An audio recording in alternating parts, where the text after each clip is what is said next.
જૂનાગઢમાં હની ટ્રેપનો ચોંકાવનારો કિસ્સો સામે આવ્યો છે। હની ટ્રેપમાં ફસાવી 50 લાખની માંગણી કરતા 6 શખ્સો સામે ફરિયાદ નોંધાઈ હતી। મોરબીના પંકજ દડાનિયા અને જૂનાગઢની જાનવી અને તેના સાથીદારોએ રસ્તામાં પંકજને ફસાવ્યો હતો અને 50 લાખની માંગણી કરી હતી। જો પંકજ પૈસા ન આપે તો બળાત્કારના કેસમાં ફસાવવાની ધમકી આપી હતી।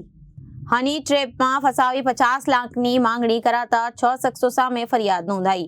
મોરબીના પંકજ દડાનિયા અને જૂનાગઢની જાનવીએ અને તેના સાથીદારોએ રસ્તામાં પંકજને ફસાવ્યો હતો અને 50 લાખની માંગણી કરી હતી। જો પંકજ પૈસા ન આપતો તો બળાત્કારના કેસમાં ફસાવવાની ધમકી આપી હતી। આ કાવતરામાં પંકજના ફઈનો દીકરો અને કિશન અને પ્રિયા નામની યુવતી સંડોવાયેલા હોવાનું બહાર આવ્યું છે। ભેસાળ પોલીસ સ્ટેશનમાં ફરિયાદ નોંધાયા બાદ ગણતરીની કલાકોમાં પોલીસે બંને આરોપીની ધરપકડ કરી છે।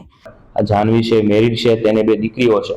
જો બળાત્કારનો કેસ ના કરવો હોય તો આ બંને જે દીકરીઓ છે તેને 25 લાખ રૂપિયા આપી દે, આમ કહીને 50 લાખ રૂપિયાની માગણી કરેલી, પરંતુ ફરિયાદી પોતાને પૈસા આપવા ના હોય આ માટે છે એ ચેક આપવાનું જણાવતા ચેક પણ આપવા તૈયાર ન થતા અંતે આ જે 3 ઈસમો છે તેમને જણાવેલું કે આ તારો જે ફઈનો દીકરો કિશન છે તે અમારી સાથે રહેશે, જ્યાં સુધી તું પૈસાની વ્યવસ્થા નહીં કરે ત્યાં સુધી છે એનું અમે અપહરણ કરીને લઈ જઈએ છીએ, તું તેના માટે રૂપિયાની વ્યવસ્થા થયા બાદ જેતપુર આવશે આમ જણાવી આ જે ફરિયાદી છે પંકજ તેને પેશાણ ઉતારી દીધેલો।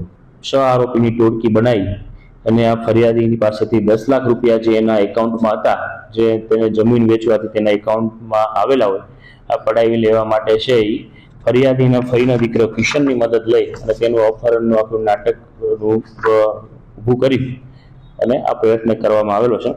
તો ભેસાણ પોલીસ સ્ટેશનમાં આ બાબતે હની ટ્રેપનો ગુનો દાખલ કરવામાં આવેલો છે। આ ઉપરાંત ગુનાહિત કાવતરાની કલમનો પણ ઉમેરો કરવામાં આવશે। આ પોલીસ દ્વારા ખૂબ ટૂંકા સમયમાં છે ઝીણવટપૂર્વક તપાસ કરી અને ખરેખર જે ફરિયાદી છે પંકજ દડાનિયા તેમને આવી રીતે એમના જે ઇન્કમ છે તો એ કોઈ હની ટ્રેપના નામે ના લઈ જાય તેની તકેદારી રાખીને પોલીસ દ્વારા હાલ આ પ્રિયાની છે રાઉન્ડ અપ કરવામાં આવેલો છે અને અન્ય આરોપીની શોધખોળ શરૂ છે। Bureau report Janadesh news, Junagadh.